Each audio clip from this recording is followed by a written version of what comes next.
Atop December 7th, 1941, at 9:17 a.m., Commander Minoru Genda stood atop 230 miles north of Oahu, on the flight deck of the aircraft carrier Akagi, observing in the direction to Pearl Harbor. The second wave of Japanese planes vanishes into the southern sky. The principal was Genda, creator of the offensive strategy. He had been perfecting every aspect for 11 months, figuring out all the variables and getting ready for anything. He was aware of the American fleet's weakness. To specific destroyers, he was familiar with their fleet of aircraft. He was aware of their defensive capacity. He had researched reconnaissance photos until he was able to sketch Pearl Harbor's layout from memory. However, there was a single number, gender, and the whole Japanese Navy intelligence system was utterly incorrect. A figure that would decide the war's fate before a shot was fired. According to the Japanese High Command, by December 1943, the U.S. Navy would have 296,000 sailors and 13,070 officers, males who were enlisted.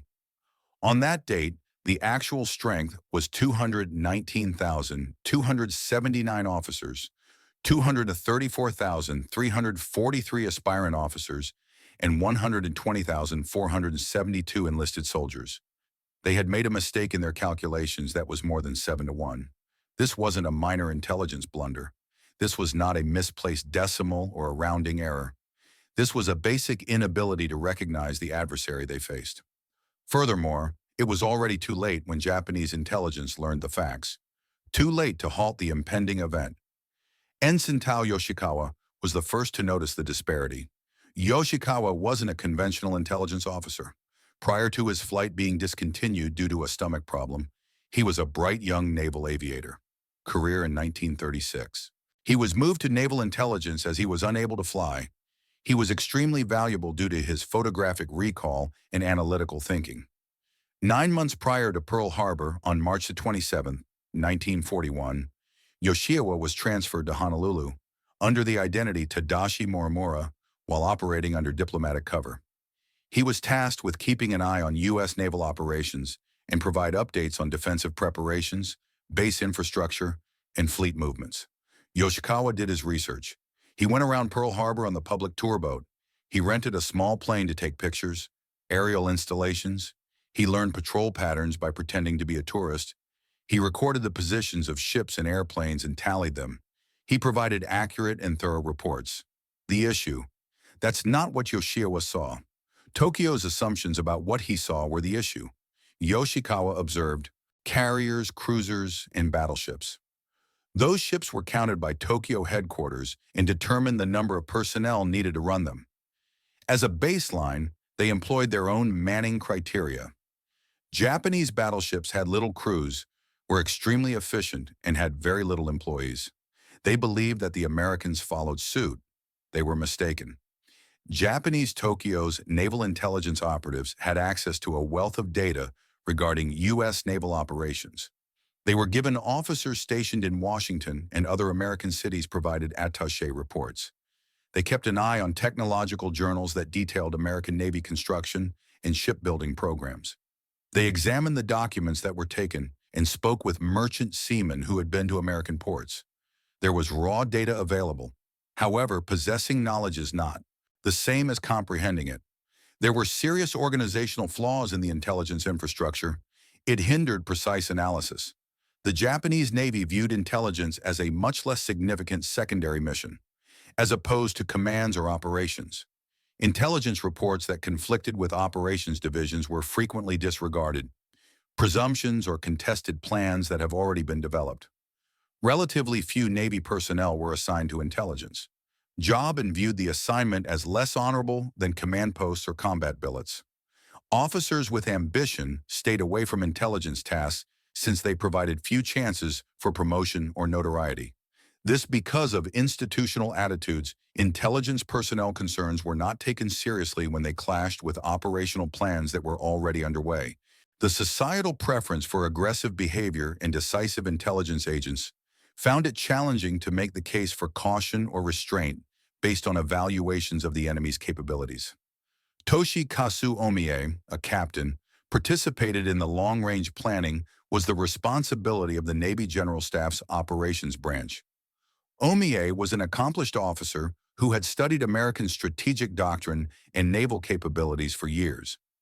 In the preceding months, OME and his associates determined how many ships the Americans would need during the conflict using the intelligence estimations that were available.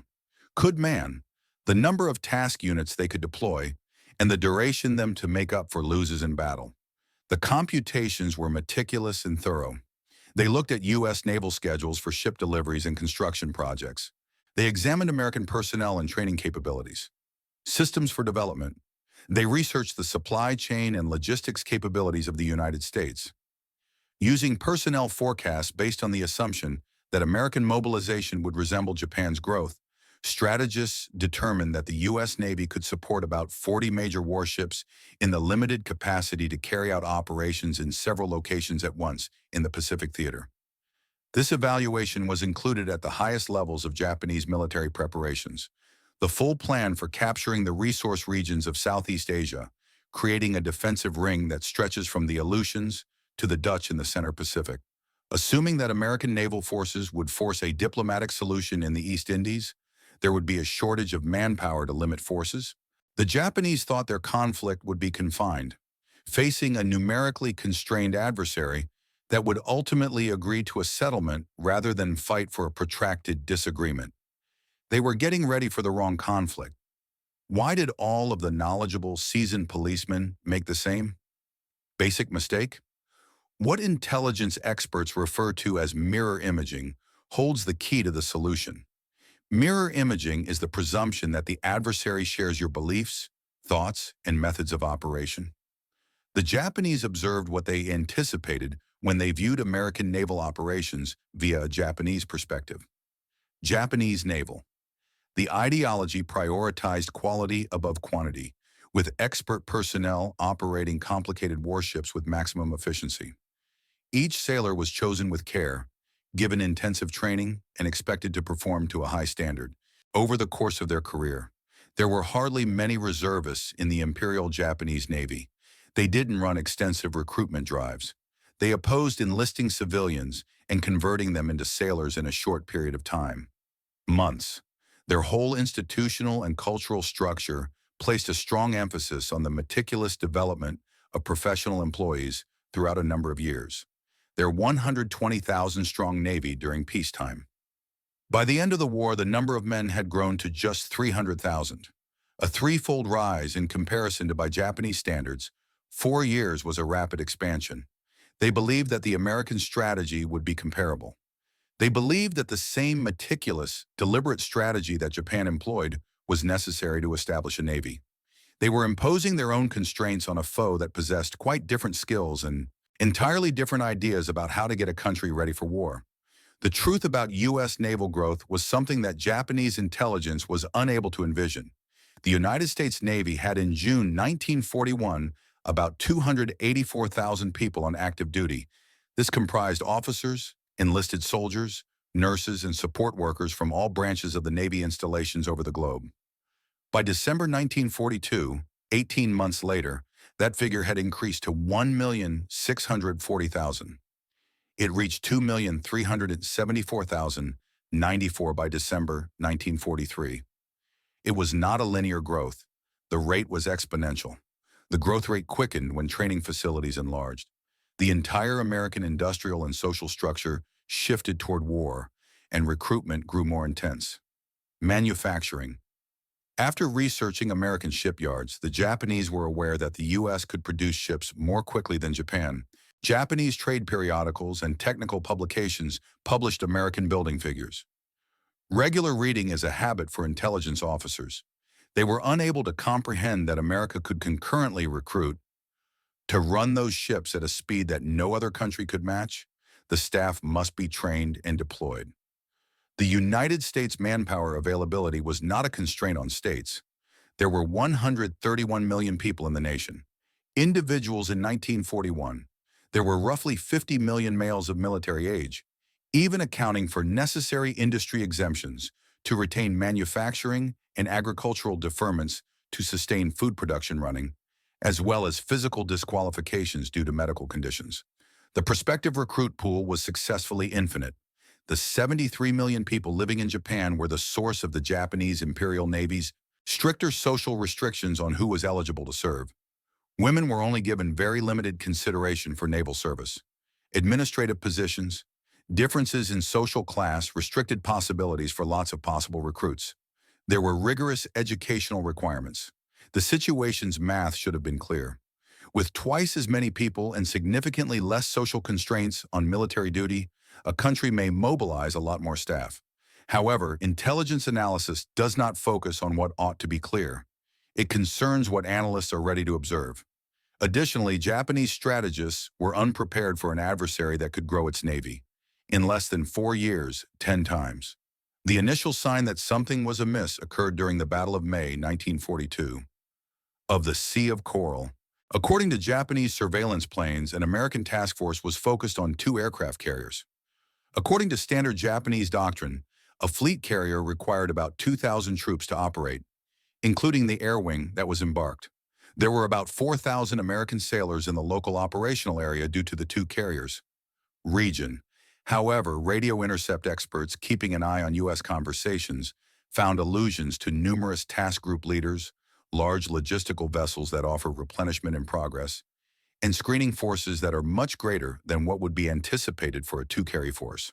According to after-action analysis, there were between 7,000 and 9,000 Americans in the operational area for 2 carriers. The ratio was incorrect. It recommended almost doubling manpower levels, what planners in Japan had presumed. Although recognized, the intelligence was disregarded. The mindsets of task force commanders vary. Maybe Americans were just less effective in allocating their workforce. Maybe they have too many employees due to inexperience. The warning sign was disregarded. The second sign appeared near Midway in June 1942. For Japan, the battle was a catastrophe. They sank 4 fleet carriers, more than 3,000 slain personnel. The unreplaceable loss of highly skilled pilots and maintenance personnel. However, what the tactical result was not to startle later Japanese intelligence personnel. We win and we lose battles. What startled the American damage control performance was one of them. The carrier Yorktown was struck by several bombs and a torpedo. Hits. If the Japanese had understood carrier vulnerability, it should have sunk right away. Rather, the ship was kept in service for hours by American damage control parties. Around midday on June 4th, 3 bombs struck the carrier. By 2:40 p.m., the ship lay dead in the water with power systems not working, flight deck damage, and fires burning. In 2 hours, damage control crews had pulled the ship down to 20 knots, fixed the flight deck holes with steel plates, and restored power. From the beginning. By 4 in the afternoon, the carrier was back in the air. Aircraft were launched and recovered as though the damage had been minimal before. The Japanese damage control theory was based on specialized teams that are small, highly skilled, and have little redundancy. It appears that the Americans have dozens of one vessel can have damage control staff on board, and backup teams are prepared to take over in case the primary teams were incapable. What was the origin of all those individuals? A fleet carrier from Japan used 1,500 crew members, roughly. According to intelligence assessments, American Airlines had comparable, if not slightly more, staffing. However, the crew roster of the Yorktown, retrieved from records discovered floating after the conflict, revealed more than 2,200 names. The Americans were almost their carriers carried 50% more crew than Japanese strategists had anticipated. That indicated 50% greater capacity for sustained operations, 50% greater capacity for maintenance, and 50% greater capacity for damage control. 50% more of everything. The ramifications were profound. Nevertheless, the basic assessments of U.S. naval power at Tokyo headquarters remained unchanged. The third alert was received. During the Guadalcanal operation in August 1942, the first significant American offensive action. According to Japanese intelligence, American soldiers in the South Pacific would be restricted by the availability of staff. They anticipated maybe 2 or 3 reinforcements, battalions with a possible initial landing force of 8,000 to 10,000 soldiers. 11,000 Marine soldiers arrived on the Guadalcanal alone, while other troops landed on neighboring Tulagi and other islands. Over 16,000 members of the U.S. ground force were committed to the Solomon Islands mission. 3 aircraft carriers, a battleship, 14 cruisers, and 31 more naval vessels supported the landing. Demolishers. More than 30,000 sailors were needed to run and sustain that force, not including the transport vessels are manned by commercial marine workers. The U.S. ground forces were given constant replenishment from transport ships manned by quickly trained merchant mariners, and put into action in a few months as opposed to years.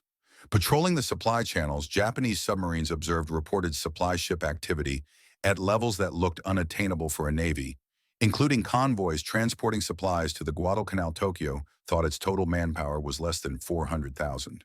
The Americans were sustaining Atlantic convoy operations while launching a significant offensive assault in the Solomon Islands against German submarines, carrying out drills to get new units ready for deployment, and constructing new building teams for ships that are currently being built. The calculations were incorrect.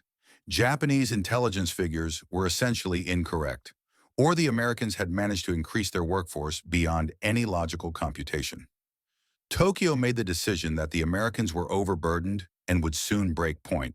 They continued to wait for that tipping point. It didn't. Field commanders were sending more urgent reports by the beginning of 1943 to Tokyo. The combined fleet's commander-in-chief, Admiral Ioku Yamamoto, directly questioned the intelligence estimates in a cable transmitted to the Naval General Staff headquarters. Yamamoto served as naval attachés and attended Harvard University from 1919 to 1921, in the 1920s in Washington. He was more familiar with America than most officers from Japan. He gained an understanding of American organizational and industrial capacity through direct observation. His cable was undiplomatic and harsh. U.S. naval troops in the Pacific had expanded beyond what pre-war intelligence forecasts could account for. Either the United States had withdrawn all naval troops from the Atlantic theater and centered all of their efforts in the Pacific, which in light of the unfolding Atlantic War, or the manpower projections that had informed Japanese strategic planning, was essentially flawed. Tokyo has to decide which the scenario was accurate, and the preparation was modified accordingly. The circumstances could not carry on with field commanders acting based on presumptions that were no longer consistent with reality as it was observed. Naval intelligence operatives were tasked with handling the request, division that focused on the analysis of American ships. They extracted all of the previous reports, 18 months, and began using observed deployments to calculate actual American strength. Sightings of American ships from reconnaissance flights and submarine missions. Call signs and unit information are revealed by radio intercepts. Names. Direct testimony regarding unit sizes and staffing is obtained through prisoner interrogations. Level captured documents that display personnel assignments and organizational structures. Every vessel reported in the Pacific theater was enumerated, and the minimum crew needs were determined using mission and type of vessel. They then included Atlantic activities that were made public by gathering intelligence.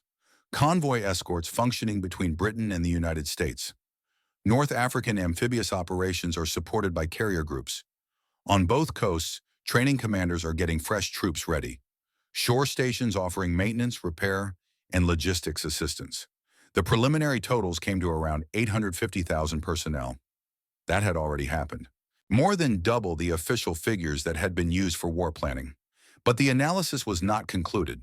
When the observed ship counts were compared to the American manning standards found in captured operations manuals, the total reached 1,200,000. Music. And this was only operationally active forces. It did not include the training pipeline of recruits undergoing basic training, technical schools preparing specialists, advanced training units working up for deployment, or the massive shore establishment of administrative and support staff needed to keep everything running. Officers of intelligence produced thorough reports, finding that Japanese intelligence assessments of American naval strength were at least 3 times lower than reality, 4 to 1 or even more perhaps. Senior leadership received the reports in the spring of 1943. They were read, contested, and discussed in great detail. American growth at such speeds looked incomprehensible to commanders who had spent their lives in a navy that expanded slowly, one ship and one sailor at a time, with caution. The cultural presumption that every analysis was influenced by the inherent limitations of mobilization. The notion that America shown the ability to educate hundreds of thousands of sailors in months as opposed to years, which went against everything Japanese naval culture understood about generating productive individuals. It required time to train. Growing experience is necessary for competency. Creating unity within the unit required meticulous selection and prolonged service together. The swift mass mobilization strategy used by the United States appeared likely to create undertrained employees who work inefficiently. How could a power like that be useful in battle? The profundity of the cultural misunderstanding was exposed by the query. A captured American sailor in July 1943 offered striking confirmation that altered the debate's focus. A radio operator from a ship, the man was. During a surface battle at night, the destroyer sank off the coast of Kolombangara. He was youthful, just trained, and surprisingly forthcoming during interrogation. Japanese interrogators frequently discovered more American detainees willing to talk than their own staff would have done under comparable circumstances. The disparities in culture, even when kept in captivity. The sailor described to his interrogators his boot camp training experience in Great Lakes, Illinois. In his firm alone, he had trained with 4,000 other trainees. He explained the instruction. 20,000 new sailors are processed each month by the facility through 8-week basic training programs. Confident that there had been a translation error, the interrogation officer requested him to repeat that number. 20,000 each month meant 240,000 new sailors each year from a single training center. That was training capability only, generating unprocessed recruits prepared for technical school tasks. Officers were not included. Suitable schools that prepare junior grade lieutenants and ensigns. Specialized technical schools were not included. Training machinists, gunners, radio men, and other ranks. It excludes specialized groups, submarine crews, and flight crews training in state-of-the-art facilities. In passing, the sailor noted that he had buddies who were training at 3 other significant institutions around the nation with comparable ability. If the numbers processed by each site were comparable, the Americans were bringing in about 1 million new sailors annually to their system of personnel. The report of the interrogation made it August 1943 to Tokyo. Senior intelligence read it. Officers. It was filed together with the necessary paperwork, and it was questioned once more instead of then completely approved. To impress his captors, the prisoner most likely exaggerated. He was most likely perplexed by the real figures. It's possible that he misinterpreted the instructions given to him during training. Inmates speak for a variety of explanations. Although not confirmed, the information was recognized as perhaps relevant. Through separate sources, hence it isn't entirely trustworthy for planning. The establishment uncomfortable truths continued to be strongly opposed. The confirmation was obtained from an unexpected source that was difficult to ignore. A German in September 1943. A comprehensive report on convoy escort activities was sent to Berlin by a submarine operating in the Atlantic. Saw throughout the course of several days of patrol. Technical observations of American destroyer escorts were included in the report, along with their manpower levels, crew structure, and tactical performance. The report was distributed by German naval intelligence to their Japanese counterparts via the Berlin military base as part of the regular intelligence sharing between Axis powers. During a surface attack, the German submarine leader had seen American destroyer escorts. During action stations, counted individuals were visible on deck. He calculated that there were between 180 and 200 people on board the American destroyer escort. The Japanese destroyer crews of 100 to 120 people ran escorts of similar size. The American. The displacement and size of the vessels were not appreciably greater. They just had more people on board. The Germans identified this as a useful curiosity that should be shared. For analysts in Japan, it was evidence of a trend they had been unwilling to recognize. If the Americans were adding half as many crew members on, they were most likely doing the same with their entire fleet of escort ships. Carriers with half as many crew members, battleships with half as many crew members, cruisers, destroyers, and auxiliary carrying a larger number of people than the Japanese estimated. The ramifications were astounding. Each and every Japanese computation concerning the size, operational capacity, and sustainability of the U.S. fleet was founded on staffing presumptions that were clearly incorrect. September 1943 was the month Tokyo quietly started to admit they had a basic issue with their comprehension of American capacities. In the Naval Intelligence Division, a working group was established expressly to reevaluate American personnel strength based on all available data, regardless of whether the findings align with current presumed. The team comprised seasoned operations planners and intelligence personnel who knew how operational capability was a function of manpower numbers. They were granted access to confidential documents from several sources and instructed to create fresh estimates using thorough analysis as opposed to incremental revisions to previous estimates. They examined each component for 6 weeks of evidence in a methodical manner. They turned in their report on November 9, 1943. According to the most recent estimate, the number of American Navy personnel is roughly 1,800,000. As of the middle of 1943, with an anticipated increase reaching 2,400,000, based on measured rates of expansion by mid-1944. This remained conservative. In contrast to real American might, the working group was hesitant to provide numbers, so they hedged their estimations. Even when there was evidence to support higher estimates that appeared excessive. However, it was sufficiently realistic that the "it" was no longer possible to overlook or minimize strategic significance. The report contained an in-depth appendix that examined how Japanese war preparation and strategic assumptions were affected by these updated figures. If the Americans had almost, with 2 million sailors now serving and growing, they could manage a sizable fleet at the same time. Concentrations in several theaters, without any assistance or exchange of resources, they were able to carry out unhindered offensive operations in the Pacific while keeping the convoy escort in full strength. Activities in the Atlantic. They could continue to increase their overall numbers while suffering combat losses at rates Japan could never equal. Strength of force.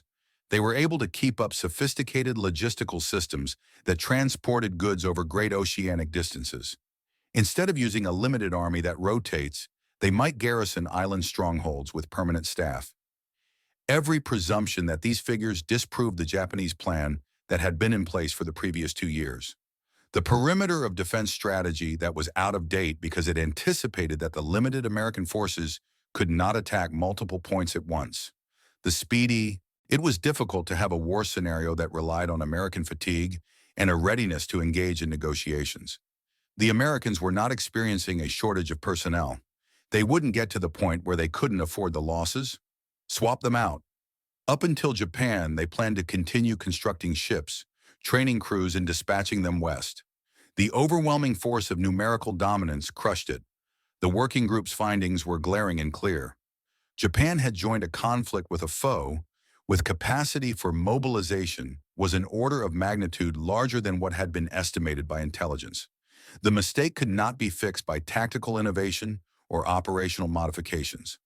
Superior instruction in Japanese, superior Japanese combat skills, superior Japanese strategies were unable to overcome a manpower numerical disadvantage of 10-1. The arithmetic of the circumstances were unchangeable and absolute. Japan was unable to defeat the United States in an attrition-based conflict. The only unanswered questions were how long Japan could fight before collapsing, and whether any before that collapse was total, a negotiated settlement could be reached. The study reached the greatest possible levels of naval command. A copy was given to Navy Minister Admiral Shigetaro Shimada. Senior, it was thoroughly read by Navy General Staff officers. The police who perused the report were unable to contest the figures or the analysis. The evidence was overwhelming. The approach was sound. The findings came from confirmed observations and made sense. However, they were also unable to broadly disseminate the report without causing a crisis within the institution. If field commanders realized that the war couldn't be won mathematically because just based on personnel ratios, morale would plummet. The efficiency of combat relies based in part on optimism about potential success.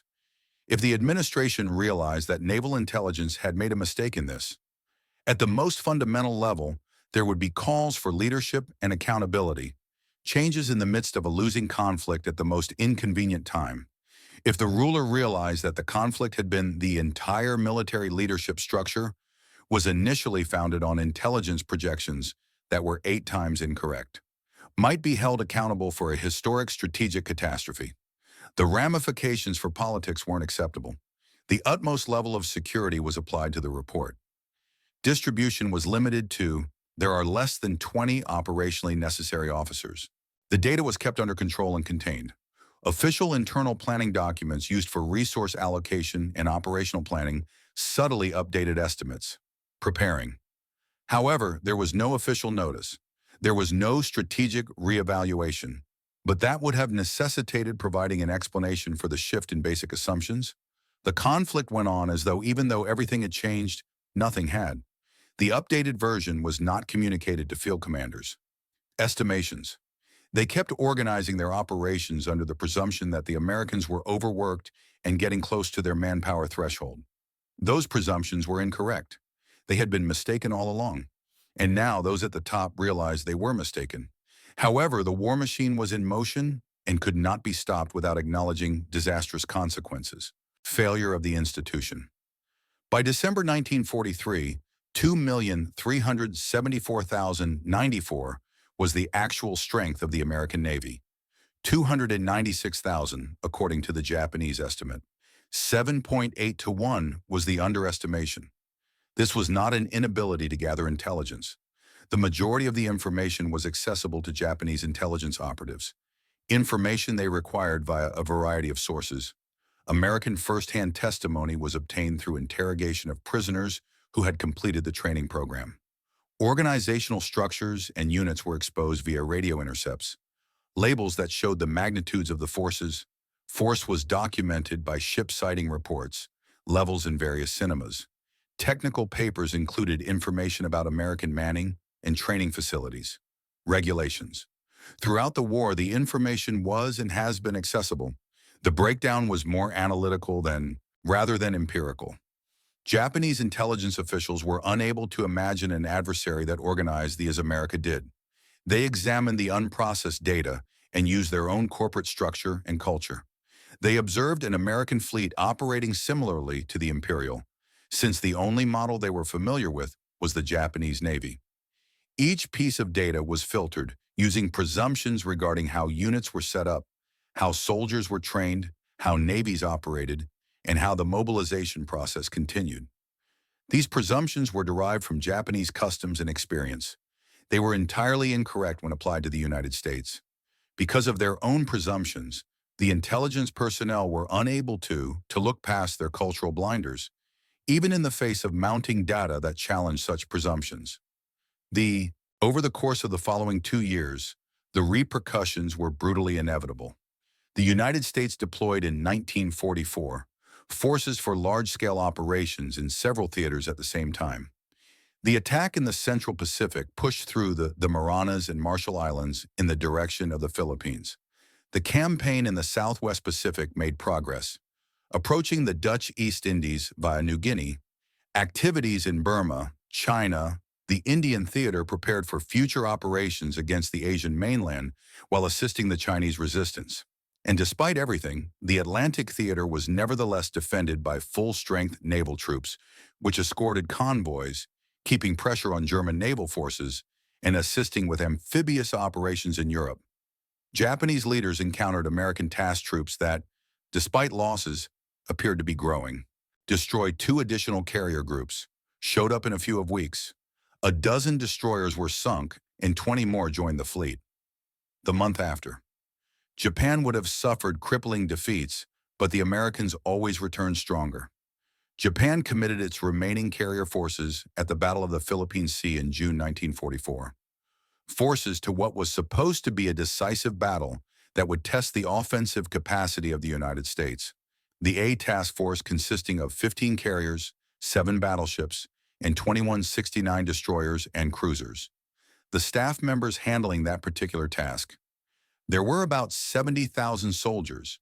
In order to contextualize that, when the war began in December 1941, the Imperial Japanese Navy had less than 400,000 employees in all branches, shore facilities, and training orders, as well as other administrative tasks. Individual task forces with personnel were being sent by the Americans. Levels that accounted for substantial chunks of Japan's total naval power, and they were operating several similar-sized task forces concurrently in various operational domains.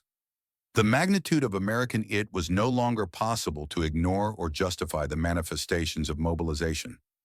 Japanese defeats that there were roughly 450 aircraft and 3 carriers in the Philippine Sea, their air staff and pilots. Disastrous losses in any way. The Americans' 29 planes were lost. Within hours, their carriers were operating at full capacity again. Losses have been replaced and regular flight operations have resumed without any capability impairment.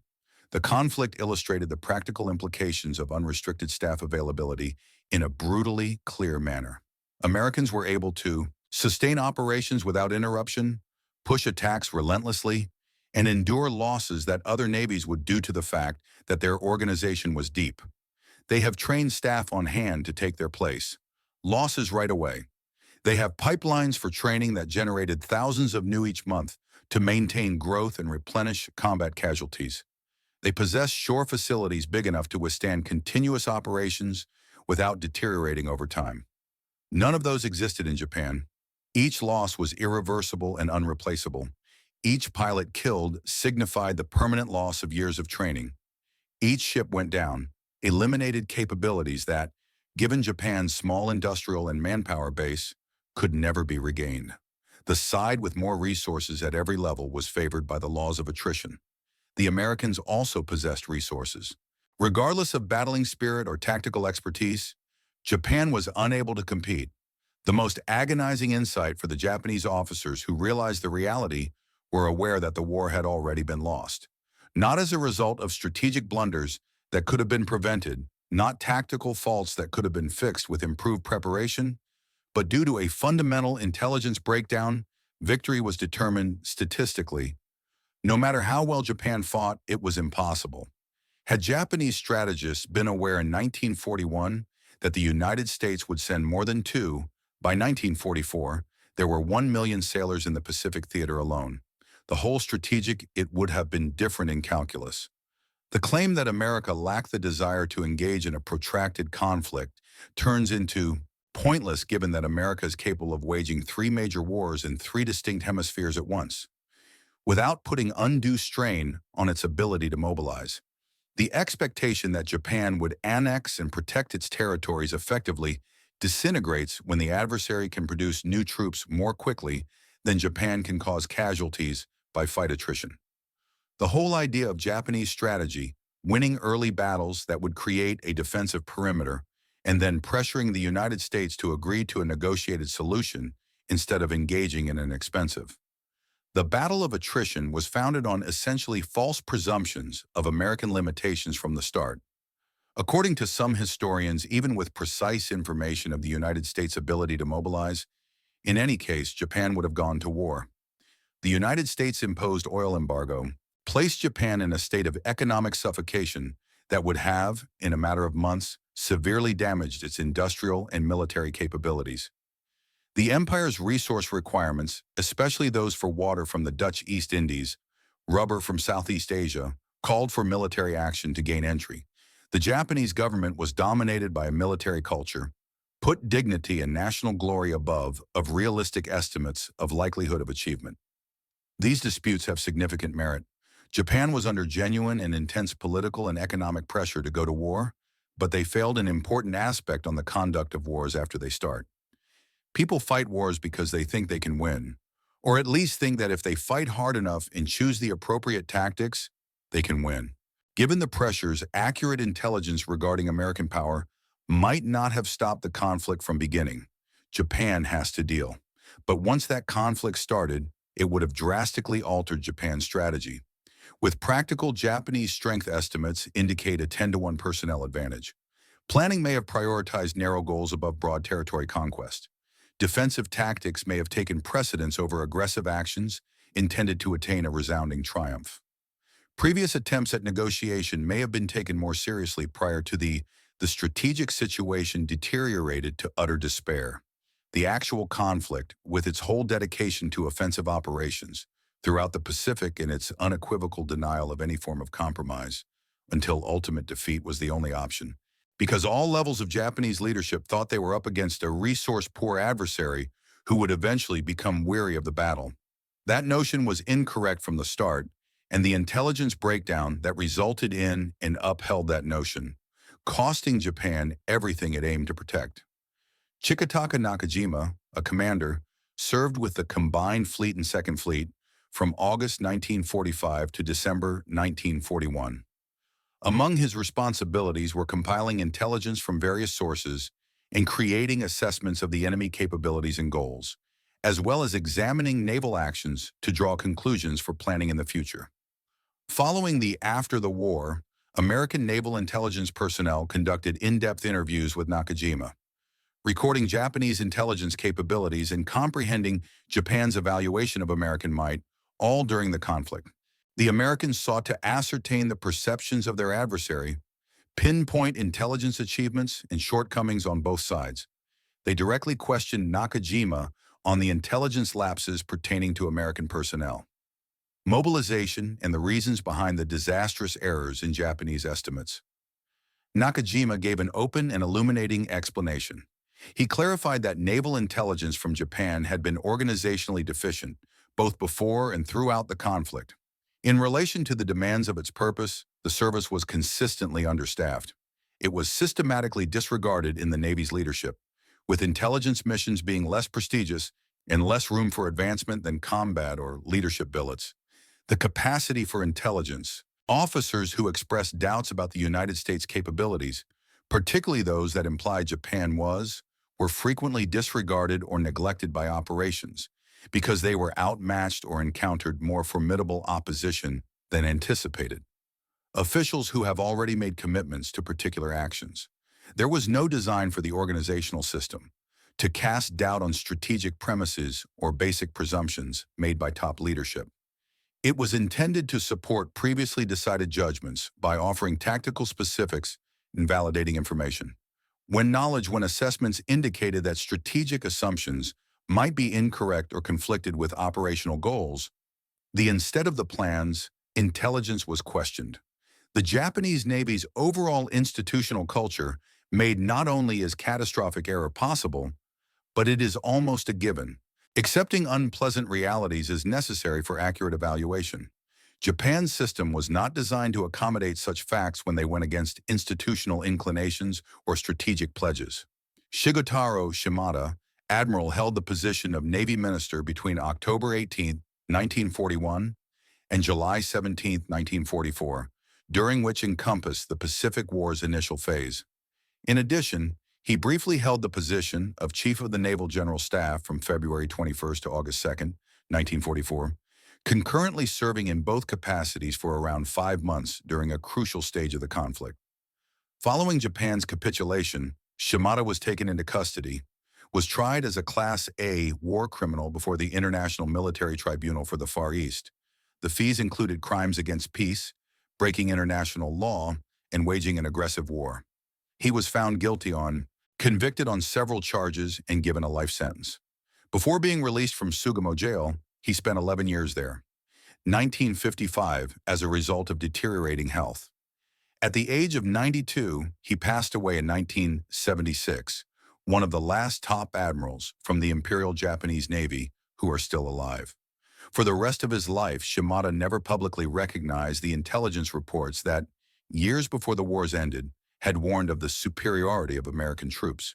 He insisted that Japan had fought with honor and tenacity in both his trial evidence and subsequent remarks, facing insurmountable difficulties that were beyond comprehension.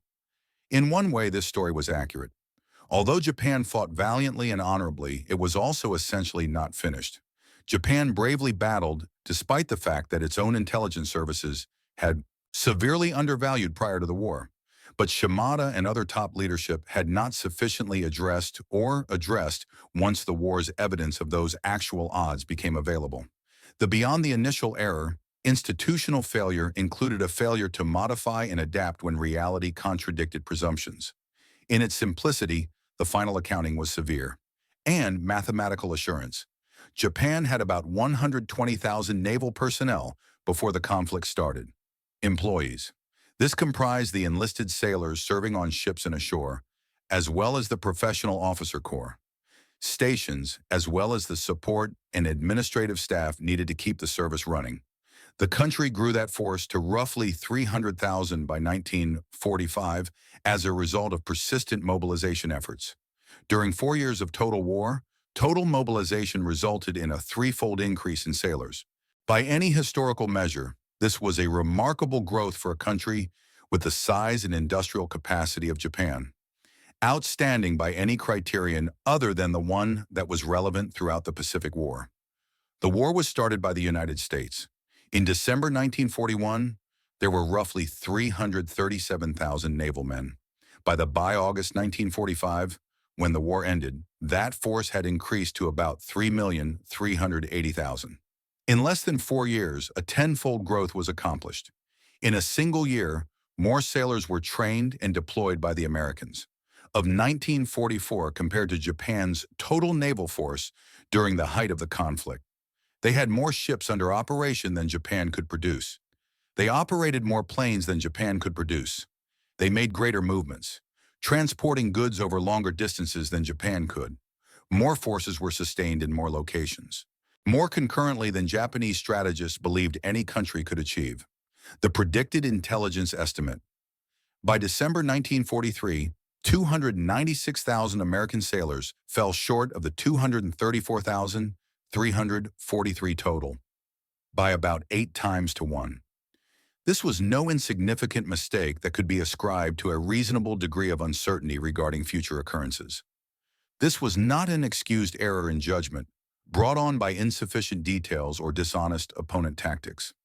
This demonstrated a total inability to comprehend the basic characteristics of the adversary Japan faced.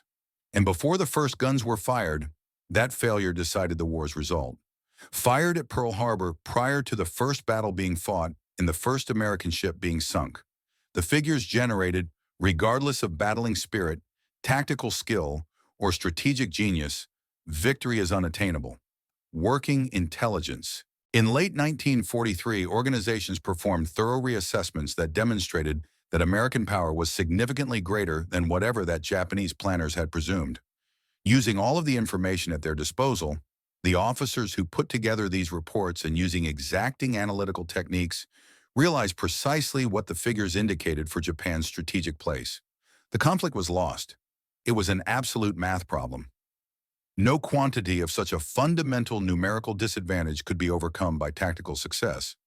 However, the system was not built to respond to unsettling facts that called into question the very rationale for extending the war. Instead of taking action, the institutional incentives were all geared towards stifling such knowledge. The reports were categorized as being of the highest security. Distribution was limited to the smallest group that could be formed with operational necessity to be aware of. Operational planning persisted using antiquated presumptions. Since altering those, it would have been necessary to acknowledge that the war's whole strategic basis had been based on erroneous presumptions from the start. Intelligence sometimes involves obtaining information from adversaries, both hostile sources and territory. Occasionally, it involves examining that data to derive significant trends and forecasts, and occasionally, and probably most significantly, it is about uncovering unpleasant facts that no one wants to hear or acknowledge. The Japanese naval calamity. In World War II, intelligence did not ultimately uncover the truth about American power. They carried out ultimately discover that their projections had been wildly inaccurate. Tragically, when they realized the reality, the political and institutional frameworks that controlled decision-making hindered that fact from having a substantial impact on operational strategy or potentially altering the direction of the conflict. The truth was found, recorded, and then suppressed since pursuing it would have necessitated acknowledging shortcomings that the system was unable to recognize. Fundamental misunderstandings about oneself are the reason why wars are lost. Fighting and what tools they have at their disposal. Japan was perceived by the Japanese as a country that would mobilize as Japan did, focusing on quality and moving deliberately and methodically, in excess of amount. They used Japanese models and training time estimates to determine the number of workers needed, as well as staff training. They readied themselves to engage in combat with an adversary that mostly existed within their own fantasies, an adversary that aligned with their assumptions about the nature of warfare in contemporary industrial nations. Unlike the enemy they had imagined, the true enemy, the one that existed, operated on a totally scale with quite different presumptions on what was feasible. The actual adversary possessed limitless reserves of manpower and the organizational ability to train civilians to become sailors in a matter of months as opposed to years. The adversary might increase their overall force power while suffering casualties that would have destroyed Japan. The actual adversary may engage in several significant conflicts in various hemispheres at the same time without having to choose between them. That Japan was destroyed by the enemy, not because American ships or sailors were superior, created, but because there were just so many more of them, even if both were frequently true. There are a lot more Japanese, even when evidence collected that should have made the reality clear, intelligence was unable to comprehend the statistics. Estimated 296,000, 234,343 real. That discrepancy between what Japan believed and what was engaged in combat, and the challenges it faced provide the whole account of how one disastrous intelligence failure occurred. Decided the Pacific War's result before the conflict even started. The in-American technical papers, industrial statistics, and census data, numbers were always present. The information was accessible to everyone wishing to view it.